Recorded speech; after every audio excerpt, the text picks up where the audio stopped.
first step is a book by Walter J. Ong called Rhetoric, Romance, and Technology. Ong, O-N-G. He always says he teaches English, and apparently that's etymologically correct.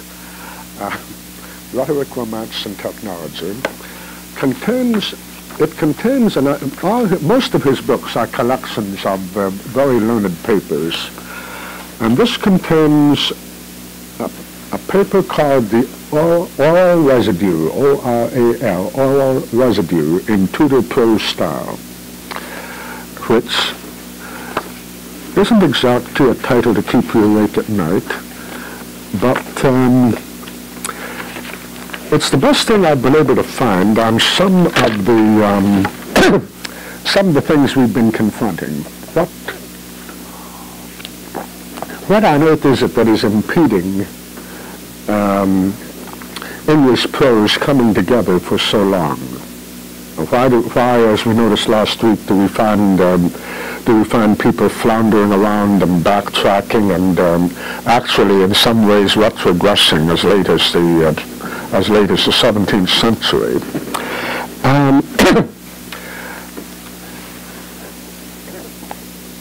Ong doesn't exactly say what I'm going to say now, but I think it can be extrapolated from what he says. One of the most important resources for the writing of prose is simply the existence of other prose. That is, not simply matters to imitate, but queries of devices. And devices can be as simple as a phrase like, but on the other hand. Until somebody has invented the phrase, but on the other hand, there's a kind of transition you don't know how to make. And once it has toned up in print 2 or 3 times, everybody knows it. And there are enormous lists of devices like that, which we're, I think most of us completely unaware of using, and yet we couldn't get to the end of a page without them. They are, in fact, we're quoting all the time, and we're quoting from a great reservoir of inconspicuous constructions.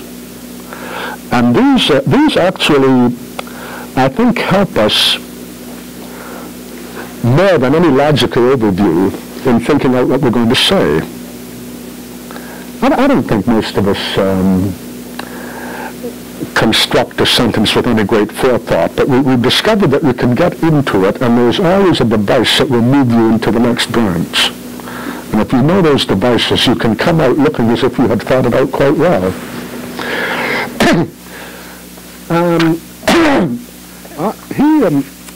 He refers this to what he calls the oral residue, pointing out that a great many of these devices have to be taken over from the spoken language, but they're somehow not available as long as they're just in the spoken language.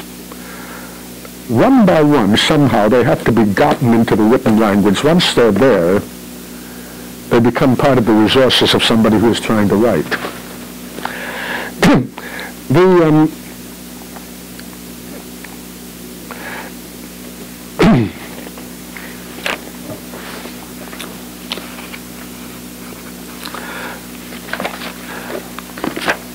I'm going to read a paragraph which will give us some bearings. He says, oral effects, such as conversational elements in literary style. Now, if you start to break down conversational elements, you'll get quite a long list of specific transitional devices chiefly. Approximations of informal speech patterns. The use of dialogue can be imported into written composition at will. The trouble is that each one of them takes a specific act of the will on somebody's part. Once they've gotten into the reservoir of the written language, everybody uses them. And then he says, by oral residue is another thing. By oral residue, I mean habits of thought and expression tracing back to pre-literate situations, or deriving from the dominance of the oral as a medium in a given culture, or indicating a reluctance or inability to dissociate the written medium from the spoken. Such residue is not especially contrived, seldom conscious at all. Habits of thought and expression inseparable from older, more familiar medium are simply assumed to belong equally to the new until the new is sufficiently interiorized. Process of interiorizing, which he says he borrowed the phrase from Marshall McLuhan.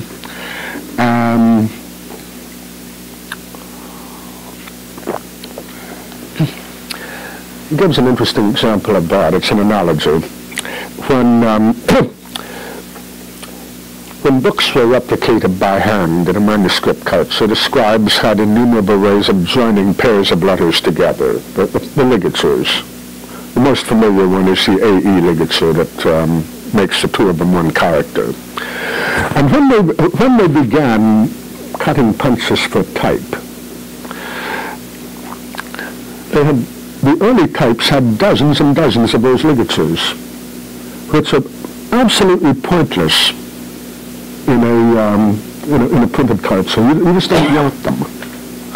But they were carried over mindlessly from the fact that the scribes used them all the time. Eventually you interiorize the typographic culture. That is, you begin to say, we have a use for AE, but we don't have a use for much else. And then we start abandoning the ligatures. Now we know what typography is about. And it's not the same thing as handwriting. Well, similarly, there are a great many oral devices which are simply out of place in the written language.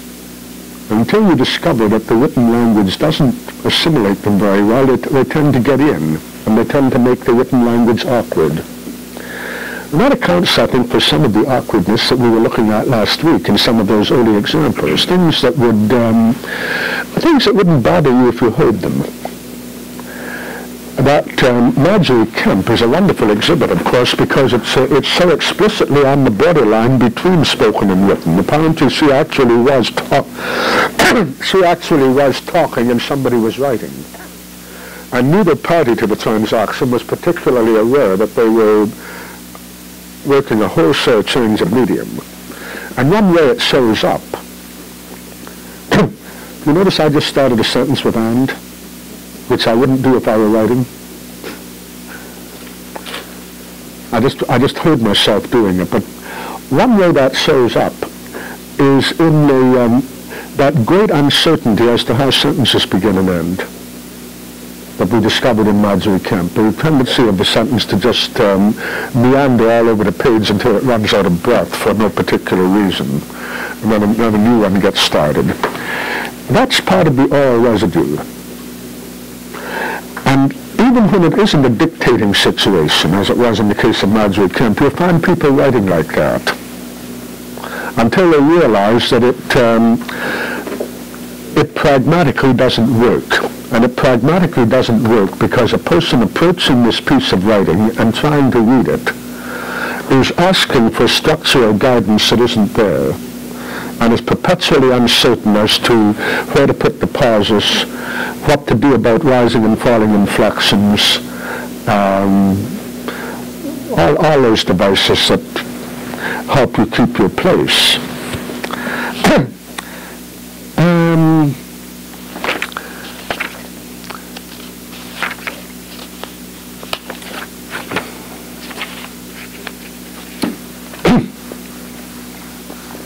Another thing that Arne draws attention to is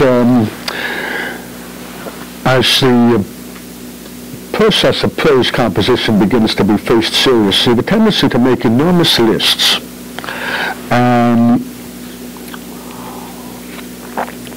This will happen in any language. He mentions that there are handbooks that give you 150 different ways of saying the Latin word delectorant, which means has delighted. The statement, your letter has delighted me very much. You get 150 variations on that set forth under a heading, so that you never need to feel that you're saying the same words over and over and over again. 200 ways of saying in Latin, I shall remember you as long as I live. Do you know who collected those? Erasmus.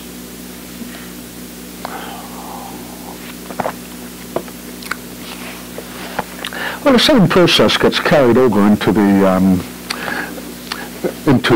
effort to compose in the vernacular.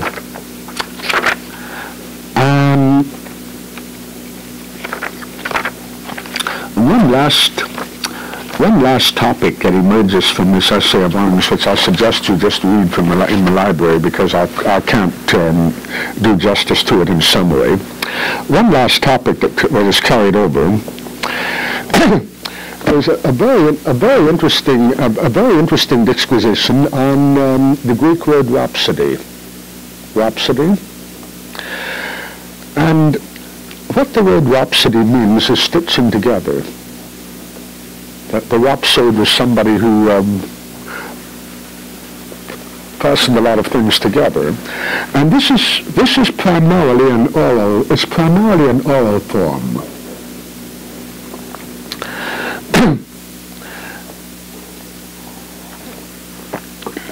As he says of the oral composer, the bard, the Irish storyteller, they still exist.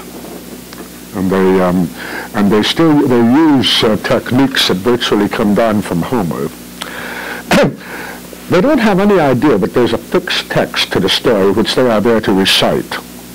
There's a story, they know the story, but they compose it afresh each time. So that if you had 3 recordings, there'd be 3 different texts. I've heard this done in Ireland in English, and I'm told that the authentic Gaelic way is almost exactly the same. What the man has, I like this way of putting it. He possesses an armory consisting of formulas, or malleable phrases, and themes and situations. The banquet, the messenger, the demand for surrender, the challenge, the invitation, the boast, the departure, the arrival, the recognition. And he simply gets rapidly from one to another by this stitching together process, and that's telling the story. And you get the impression as you listen to him that he is never pausing for a moment, never at a loss for a word. The main thing that the storyteller has to avoid is any appearance of being stuck. Just as on the radio, they have a terrible thing that you must not allow to happen, and that's called dead air. Dead air is a moment when nobody is saying anything, and it gives the people who are listening to the radio the impression that everything has gone dead. So you mustn't let that happen. Well, that was how the rhapsode worked. But as Arne goes on to point out, it was also how the classical orator worked. He was a man, after all, who was thinking on his feet. And if he suddenly looks as though he couldn't think of what to say next, he has terribly damaged his case, so he mustn't allow that to happen.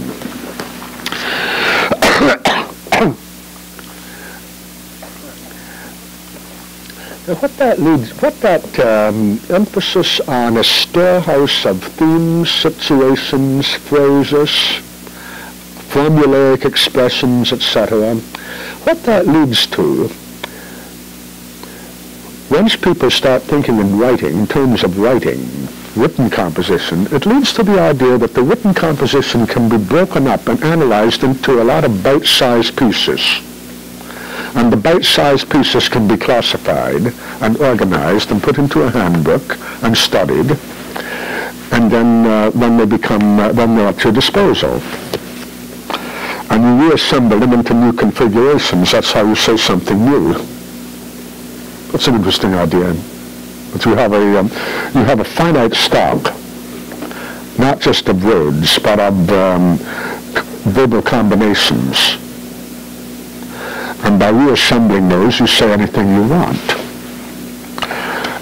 Well, this is what led to something you've all heard of, and that is the famous doctrine of the commonplaces. Commonplaces are simply topics arranged under a heading. And what Bacon's essays are is more or less a transcription of his Commonplace book.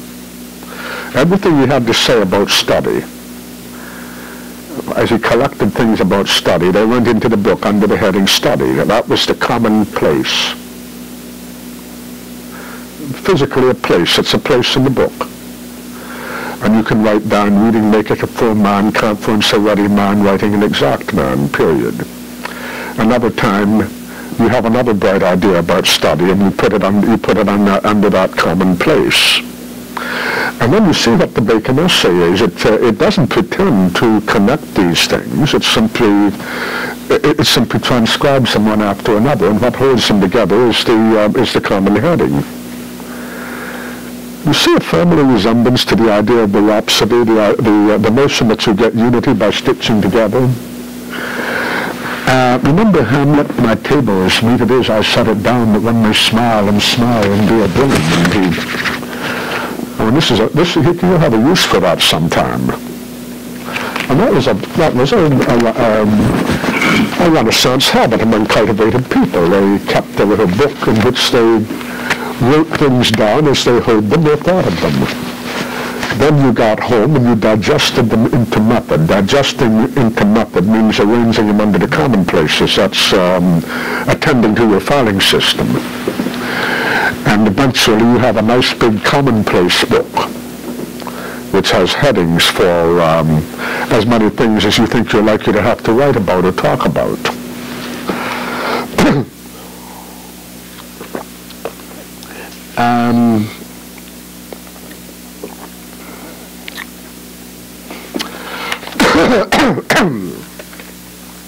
There's a nice detail.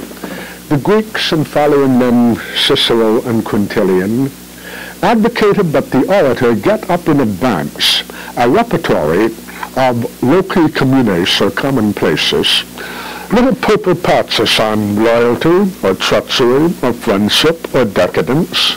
O tempora, o mores is one on decadence, you see. You could probably think of more. And then when he had a place to sound off on that topic, he had them all ready, and he could just spill a few of them out. O tempora, o mores. It'd be wonderful if you could think that up on the spot, but you never can. So you have it ready.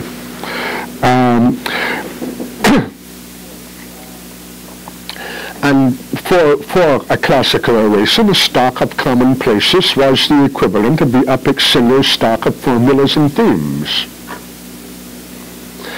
You can see as the practice of writing prose in the vernacular gets more and more self-conscious, how this sort of thing is going to be drawn on. That is, people are going to start to keep notes. And one thing that is wrong with some of that very early stuff we looked at last week, the Marbles of Britain, for example, is that the writer obviously wasn't a note keeper. He had information, he had his information already, but he didn't have a stock of things you can say about information. Nor did he have a stock of transitions. Nor did he have a stock of ornamental formulae that allow you to vary those terribly pedestrian factual statements about marbles and winds and caves and rains, and you remember the passage. It acquired a kind of kindergarten monotony because the writer simply couldn't think of anything to do except tell you that there were big winds in this part of Britain and big caves in that part. And he told you this in sentences of almost identical construction and almost identical length. Failing to notice that when you set up that kind of parallelism, you're making claims of symmetry that's unfortunately aren't borne out there. It simply sounds like a first reader. Now you can guess that somebody like Caxton is a note taker, because for one thing, his ways of getting on to the next sentence are so much more numerous. And that's one way of describing it, ways of getting to the next sentence. Or his, let's see, I'll find the Caxton again. I can. Yeah, here it is, the Malory's King Arthur.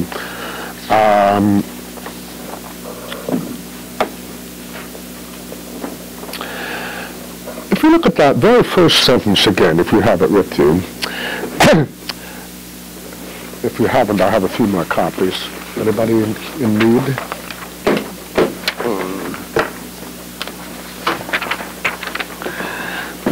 If you look at that very first sentence again,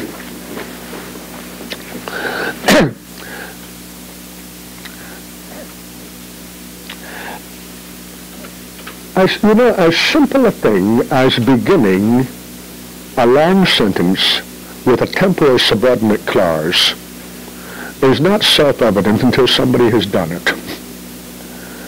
And he begins, after that I had accomplished and finished divers histories. And in the accomplished and finished, you can see the presence of elegant variation. There's a list out there somewhere which says there are a number of ways of saying that. Why not put in two of them for good measure? After I had accomplished and finished divers histories, and then we amplify histories as well of contemplation as of other historical and worldly acts of great conquerors and princes, and also certain books of ensamples and doctrine. That is we're still getting to the main clause, but that is a fairly elaborate beginning. And if you look at it the way I'm suggesting you look at it today, you can see that it's drawn from an array of formulae for getting on. There are pairs of words like accomplished and finished. There's a device for dividing up.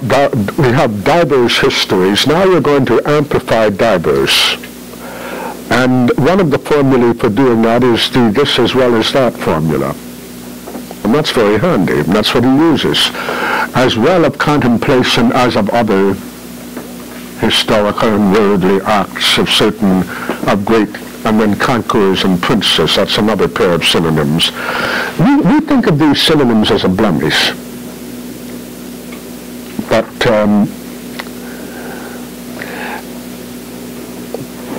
in the 15th century, there were indications of copiousness, the full flow. Many noble and divers gentlemen, I pointed out last week that if you have money, you don't need divers. But again, you have the notion that there's a stylistic reinforcement in finding two different ways of saying it. And then there's a certain elegance in putting noble in between them. Previously, he's been pairing his synonyms A, B, A, B. But now he has A, and then noble, and then B. Many noble and divers gentlemen of this realm of England came and demanded me many and oft. Now we're in familiar ground, many a time and oft. We've all heard that. And can I persuade you that that's a formula? Sure I can, because you've heard it so often. Many a time and oft. I know it is, many and oft. The more formula you know, the less danger there is that you'll get stuck in the middle of a sentence, you see. And he's embarked on a pretty ambitious sentence here, and he's reaching for everything he can find. Many and oft, demanded me many and oft times, wherefore, that I have not done, made, and printed the noble history of the Sangreal, and of the most renowned Christian king, first and chief of the three best Christian and worthy Arthur, which ought most to be remembered among us Englishmen before all other Christian kings. I think we agreed last week that was beginning to turn around and chase its tail just at the end. And one sign of that is that he's starting to repeat exact phrases, like Christian king. But I'm making a different point now from the point I was making last week. The point I'm trying to make now is the great enhancement that is produced by simply having a repertory of devices. And devices are not necessarily very spectacular things. They can be as easy a phrase as many a time and oft, or many and oft times in his case. Or they can be sets of quasi-synonyms, which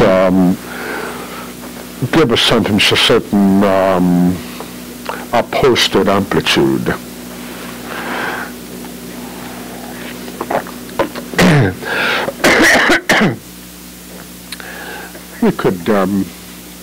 We could pursue this, but I hope the point is made. One difference between Malory and the Marvels of Britain man about a century before, 1387. This is 1485. Parenthesis, I'm not suggesting that there is a clean, straightforward historical evolution that every 10 years things are a little bit more advanced. It doesn't work like that. But over a century you can see something has begun to happen. One difference between Malory and the author of the Marvels of Britain is the great confidence with which Malory is able to proceed, beginning a rather complicated sentence, not with the main clause. You notice that, not with the main clause, but with an after clause, and then complicates the after clause through 2 or 3 layers, then gets to his main verb, then not quite as successfully amplifies the praise of King Arthur, which is the clincher at the end of the sentence.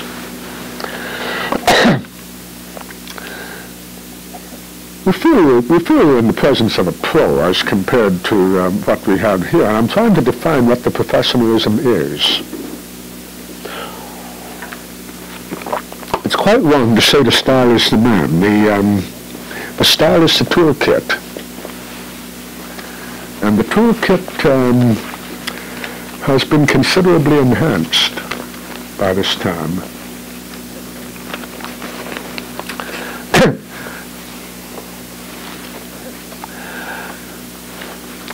Now, the mere fact that Caxton's prologue to Malory became a printed book in 1485, you see the effect of that. It makes it available as a resource to other people. Because after the beginning of printing, you get this sudden acceleration simply because the successful examples are proliferated, and lots of people can see them. And that's one reason why at the beginning of the 16th century, at the beginning of the 1500s, you get the sense of a lot of things consolidating. I think it's simply the multiplication of printed examples, the availability, therefore, of models of this kind. Not 22-karat gold models, but you could get a lot of devices out of Malory, and you might even write better than he did, or you might write worse, but you'd certainly write more easily.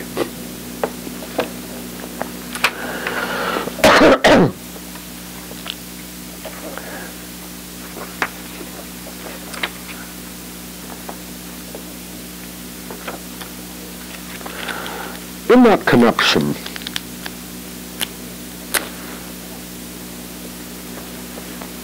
in connection particularly with those things like accomplished and finished, many and oft, most many and diverse, all those reduplications which we tend to think of, I think, as blemishes. We feel that there's a wordiness going on here that is not contributing to the sense. It's very difficult to recapture something that is worth trying to recapture in connection with this whole problem. And that is the extraordinary value that was attached to simply being articulate. At the lowest level, you have the man who mustn't seem to get stuck. The attorney in court who suddenly stops. He's trying to think of the next thing to say. He's probably lost his case at that moment. Or the storyteller who acts as if he's forgotten the story because you can't think of a new phrase to go on with. I'm not thinking simply of that. I'm thinking of the old notion that man is distinguished from the brutes by speech and is only human when he is speaking. And we've lost touch with that almost completely. Notice that if you were trying to make a melodrama out of the fifth act of Othello, remember how it begins? In the dark room, and Othello comes in, Desdemona is sleeping, there's a candle burning by the bedside. The instinct, I think the instinct of the 20th century scriptwriter would be to prolong the suspense by playing the scene in almost total silence. A great emphasis on not making a noise, closing the door very carefully, tiptoeing over to the bed, picking up whatever he's going to smother her with, the pillow possibly, holding it, looking at her. You could prolong that quite a bit if we had a good actor. You notice how Shakespeare does it? Othello walks in that room and starts talking. And he never is silent for one moment, right up to the moment he kills her, and then he goes on talking. Now, it's quite unrealistic as murder, because you'd think the first practical thing is don't wake up the victim. If you want to smother her in her sleep, keep her sleeping. But this is not the way the Renaissance felt it. The Renaissance felt that if a man came in and smothered somebody in total silence, he's doing nothing more interesting than a bull would do if it gored her.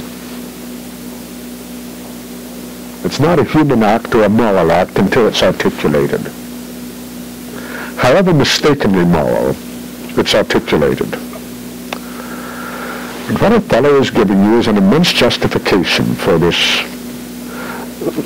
deed, complete with his own reluctance to go through with it, his awareness of the finality of it, put out the light and then put out the light, and remembering that if he blows out the candle he can light it again, but if he quenches her light it's gone.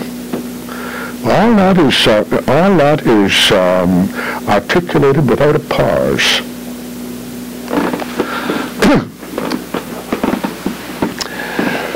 It's that kind of value that helps explain things like accomplished and finished. The sense that as long as the human mind is continually generating language, it is functioning in the most human way. The purpose of the language not being simply to convey information. I mean, accomplished and finished convey the same information, and we don't need them both.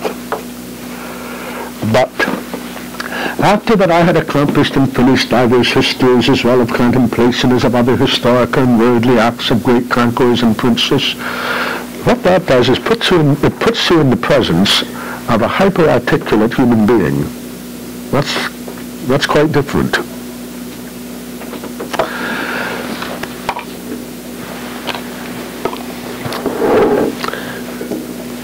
It's a long time before the notion of writing cools off sufficiently that you stop thinking of a human being articulate and begin thinking of reporting the facts. One more theme in connection with Walter Arne before I go on to something else. I once heard him say that he wanted to write an essay called Controversy as a Ray of Life. He's been so prolific that I have no idea if he has written it or not. It may have been written under another title. Father Arne's bibliography is something like 700 items long now.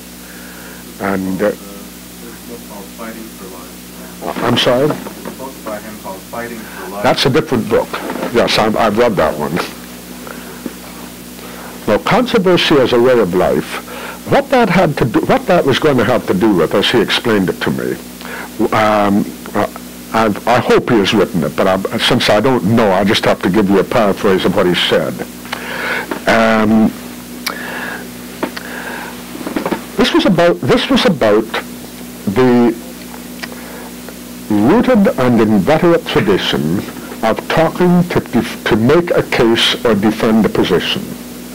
It's still with us in the defense of the dissertation and the use of the word defense, the defense of the thesis. You became a doctor, that is to say one who was capable of teaching, if you had shown that for 2 hours you could think on your feet and defend this outrageous thing against all the objections that people threw at it. That was the real gist. It was not the dissertation, it was the defense of the dissertation. That's controversy as a way of life, because it doesn't necessarily involve any commitment to the truth of the thesis. It involves only the ability to meet any objection, to circumvent inconvenient counterexamples, to give epigram back for epigram, and for heaven's sakes don't dry up. Here again we have this notion of copiousness. The fatal thing is to stop. For example, a lot of familiar proverbs originally seem perfectly outrageous. Do you ever think about the meaning of honesty is the best policy? Do you know what it means? It means honesty is what pays off. Policy is a Machiavellian word. Policy is a word meaning the gimmick that gets results. Now most of us, if we think in those terms, realize that dishonesty is a much more evident policy, because so often the consequences of telling the truth are exactly what you don't want. So the person who said honesty is the best policy is advancing a paradox. And now he's going to have to defend that. And if he can outmaneuver every counterexample for 2 hours, he's got his PhD. That is not a caricature, I promise you. That is not a caricature. That is how it worked. And when these things descend to the unthinking, who proceed to say to one another, honesty is the best policy, as though it were self-evident truth, having unfortunately forgotten the meaning of the word policy. Anyway, polemic is controversy is a way of life. The ability to make the case. You can see the legal implications, can't you? I mean, that after all, it survives in the courts. That's what the defense attorney and the prosecuting attorney are there for. They're not there to be fair. One is there to make the strongest case you can for hanging this guy, and the other is there to make the strongest case you can for making him Governor General. And we'll let the jury decide. Now, this was the part that interested me about this conversation with Walter on was he said, I was wondering a couple of years ago where the notion of objectivity ever came from. Now that's a stunner. If you think of objectivity not as a self-evident responsibility of the mind to fact, but as something that virtually had to be invented. Because for so many thousands of years it had been perfectly evident that what speech was for was to make a case. Look at the orations in Homer. Look at the orations in Paradise Lost. Look at the conversation, the Parliament of the Devils in Book 2, isn't it? I think.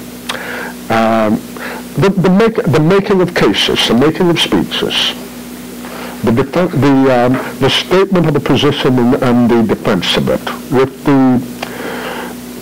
the palm going finally to the most eloquent and airtight defense, which is not necessarily the best. It's not necessarily the best decision, but it's the one we got the best arguments for. Father Ong's answer to his own question is fascinating. He said, as far as he could make out, the first appearance of objectivity in European prose is in the financial newsletters. The reason being that if somebody sent you back, if you went to France on behalf of your English employer to inquire into the state of the war market, he was going to put money on what you told him. Now, he is not paying you to make a case for a statement about the world market being just dandy. You may make that case with enormous eloquence and he'll go bankrupt. There's the notion of an outside measure. It's something other than response to eloquence. It's just plain money. And you suddenly get objectivity. Isn't that a fascinating idea? In the Whole Earth Catalog about 6 years ago, Stuart Brand, who I think is the best aphorist in America, was advocating to the counterculture that they get their news from the Wall Street Journal. He said the money keeps them honest. Now, he had arrived at exactly the same principle. The money keeps them honest. If people are going to be investing on these statements, you have a certain responsibility beyond providing entertainment or moral outrage, which is what the press provides most of the time.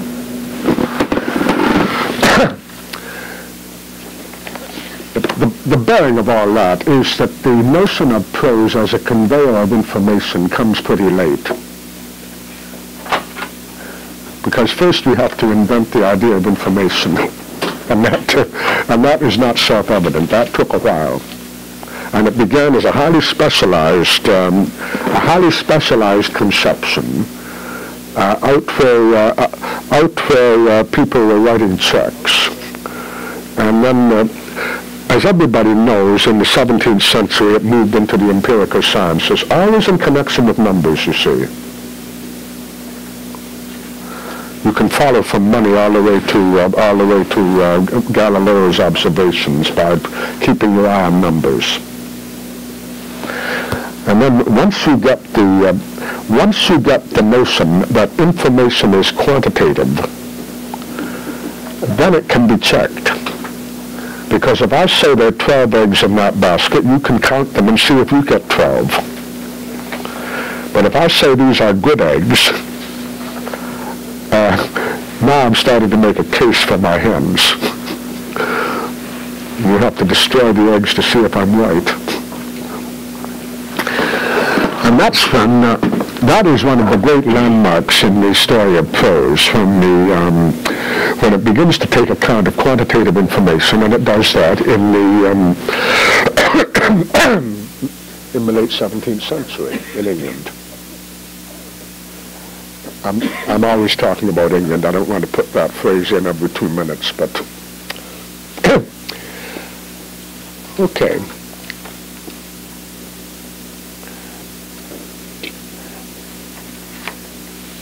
The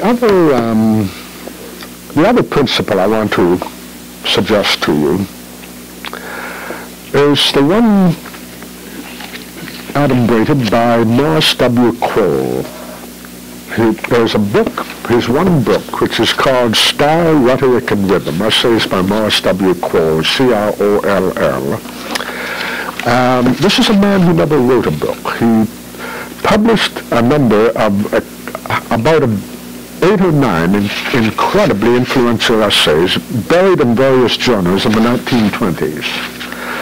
And the esteem in which he is held can be measured by the work that four tenured full professors went to preparing this book for the press, mainly because Kroll was extremely careless about footnotes, and they had to verify every single reference. Moreover, bringing the apparatus up to date after a period of about 40 years was a labor in itself. Now, Kroll, more than anything else, what the total? Oh, okay. Style, Rhetoric, and Rhythm is the title of the collection, Morris Kroll. Kroll, more than anybody else, formulated a very important principle for what is going on in the 17th century in England in prose. He changed his terminology several times, unfortunately, because he wasn't writing a book. He was writing essays over a period of years. Also, like anyone who has made a key historical discovery, he tried to carry it further than it would go, and this has caused confusion that has had to be cleaned up. But it goes like this. The devotional writers, monastic writers, and just plain learned writers, first in Latin, then by extension in the vernaculars, tended to be imitators, more or less, of Cicero. I'll explain that in a minute. Imitators, more or less, of Cicero, until sometime in the late 16th century, a counter-reaction.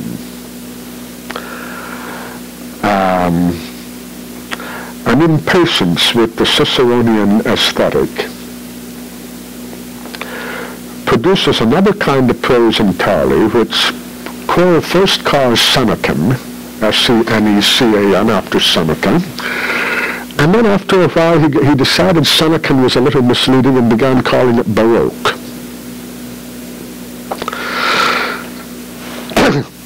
And most of the Renaissance prose that we find readable is in the Senecan Baroque mode. And if we read nothing else by Quirrell, the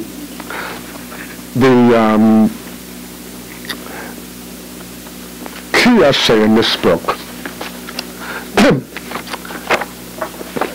is the one called The Baroque Style in Prose. The Baroque Style in Prose was printed in 29. For advanced scholars, almost any of the other essays would be more like a key essay. But if you simply want the ground rules, this is the place he spells them out most clearly. And we should get rid of several misconceptions. As soon as people hear that we're opposing, that there's something opposed to Cicero, they're apt to think that it's a case of ornate versus simple, and it's not. That's one reason Quirrell decided to use the word Baroque later in life. He wanted to make it quite clear that the counter-Ciceronian prose was not simple. It was as elaborate as can be. But it had different principles of elaboration. See, what has happened now is that we've discovered that we are writing very good English prose, and we can begin to have notions of style. Cicero being the natural first model. The Ciceronian model, I suppose the easiest way to describe it is that its ways of being elaborate are apt to have to do with sound. What sounds good? Moreover, the long sentence is apt to swell up to a sort of showpiece in the middle, and then close itself off like a crystal globe.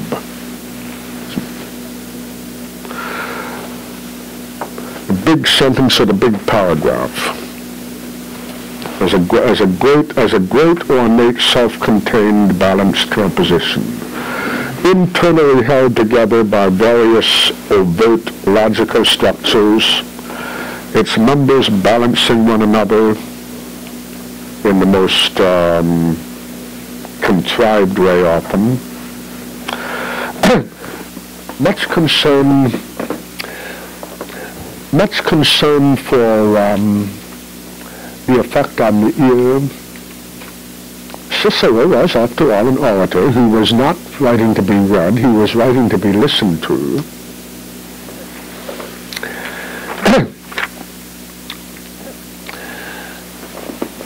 Now, the interesting thing about the Baroque or Senecan style, which I won't trouble you with things that I myself understand only imperfectly, but we're dealing partly with an anti-Ciceronian movement that occurred back in Roman times. and an effort to imitate that. So much of the Renaissance is an effort to imitate something. But the general principle of the Senecan elaboration is this, that the big sentence has very few transitions in it. It tends to rely on semicolons. As you just jam the members together, put semicolons between them. You don't say thus, so, and, but. On the other hand, therefore, you do it staccato. And that's one thing. Second thing is that the clauses so strung out are apt to be brief and memorable. And the third thing is that the whole effect of verbs being balanced, it's asymmetrical. The end of the sentence, instead of recapitulating the beginning, which is one way of getting Ciceronian balance, fetches you up in an unexpected place, so that another sentence is going to have to start to keep things moving. Here's a short one from Sir Henry Wotton, 17th century.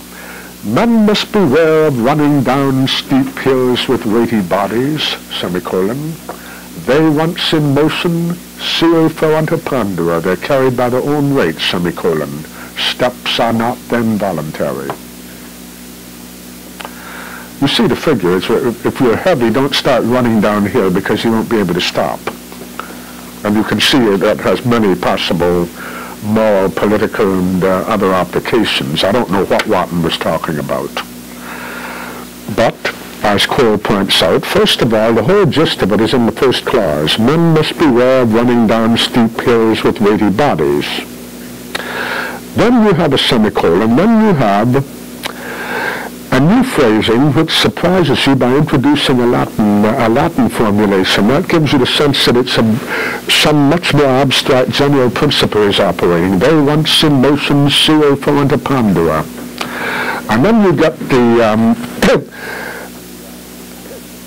you get the clincher, the almost cynical application. Steps are not then voluntary.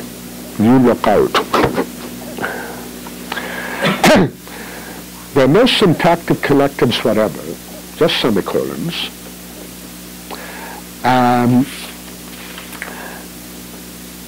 Quirrell suggests that it looks as though it had been disrupted by an internal explosion.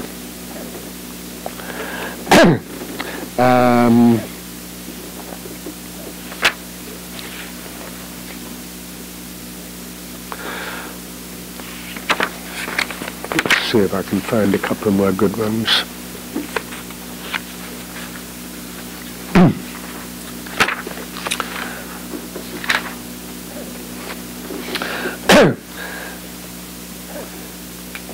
There are mysteries that are not unveiled the first day, colon. Ulysses keepeth back something for those who come again to ask her. Nature telleth not all her secrets at once. We think we have been initiated, colon, we are still waiting in the vestibule. Those secret treasures do not lie open promiscuously to everyone, colon. They are kept close and reserved in an inner shrine. You see how paratactic that is? Here's Sir Thomas Browne, of all people, and he's often been mistaken for Ciceronian. To see ourselves again, we need not look for Plato's year, colon. Every man is not only himself, semicolon. There have been many Diogeneses, as many Timons, though but few of that name, semicolon. Men are lived over again, semicolon. The world is now as it was in ages past, semicolon. There was none then, but there hath been someone since that parallels him and is, as it were, his revived self, period. That's quite elaborate. I don't know if you're able to follow the sense. He's simply saying that there is a relatively restricted number of human types. There are a lot of Diogeneses. They aren't all named Diogenes, but you get the type recycling. Every man is not only himself, therefore. But that rather intricate idea is broken up into a series of unjammed clauses, with no transitions except the punctuation.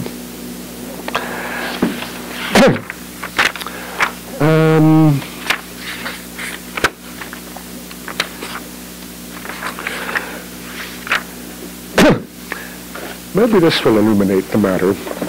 Quare ends up by saying that the Senecan prose of the 17th century and it carried over into the 18th became so elaborate and so full of these ingenious imbalances that it generated a counter-revolution. But evidently the process of this disintegration could not go on forever. A stylistic reform was inevitable, and it must take the direction of a new formalism or correctness. That is, the Senecan formalism was beginning to look just plain disheveled. A new formalism or correctness. The direction that it actually took was determined by the Cartesian philosophy. The intellect became the arbiter of form, the dictator of artistic practice as a philosophical inquiry. The sources of error, according to the Cartesians, are imagination and dependence upon sense impressions. Its correctives are found in what they call reason and an exact distinction of categories. Now here's the application. To this mode of thought we are to trace almost all the features of modern literary education and criticism. That is, that's what's wrong with us. The study of the precise meaning of words, the reference to dictionaries as literary authorities, the study of the sentence as a logical unit alone. And we do tend to ask what the logic of the sentence is. The careful circumscription of its limits and the gradual reduction of its length. The disappearance of semicolons and colons, that's a very interesting symptom. The attempt to reduce grammar to an exact science. The idea that forms of speech are always either correct or incorrect. The complete subjection of the laws of motion and expression and style to the laws of logic and standardization. In short, the triumph during 2 centuries of grammatical over rhetorical ideas. The result of which is that we brought up in this,